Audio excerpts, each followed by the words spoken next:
got here, but what we just did was a little roundtable with leaders in the aviation industry. We've got leaders. President, I'm Monica Page with Frontline's Turning Point USA.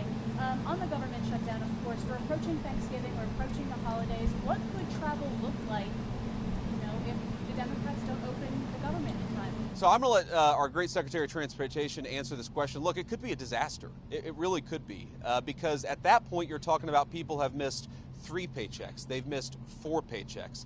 How many of them are not going to show up for work? You take the TSA lines that are already too long, even right now, and say half of those people don't show up for work, not because they're not hard workers or good people, but because they've got to find a different job to feed their families. What happens when the security lines are not an hour long, but they're 4 hours long? What happens when pilots start not showing up for work because they're so focused on paying the bills they can't fly the plane safely? That's going to lead to massive delays.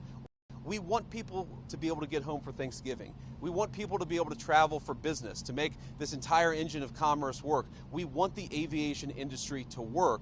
It's not going to work unless the Democrats reopen the government. These guys are doing heroic things to make it work as well as it possibly can, but every single person that I talk to a word, they are worried that the delays are going to reach a point where it makes it very, very hard for the American people to fly. Sean? So listen, to answer your question, our traffic will be snarled, right? It'll be a disaster in aviation.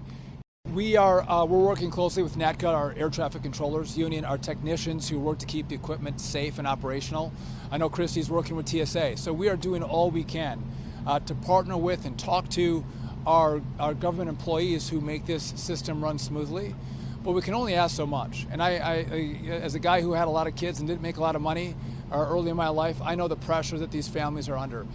I worry about the people who are scanning our bags and making us get through the security line. I worry they're not getting paychecks. They're starting to get worried about how to feed their families and how to pay school tuition and everything else. I worry about the pilots who haven't gotten paid in a long time. I worry about the air traffic controllers who, of course, make this entire system extra safe.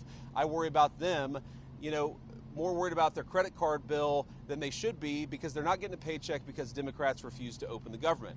Now, I understand that a lot of Americans are sick of partisanship in Washington, D.C. Trust me, I've been here for 9 months in this job. I am sick of partisanship in Washington, D.C., but this is very, very simple.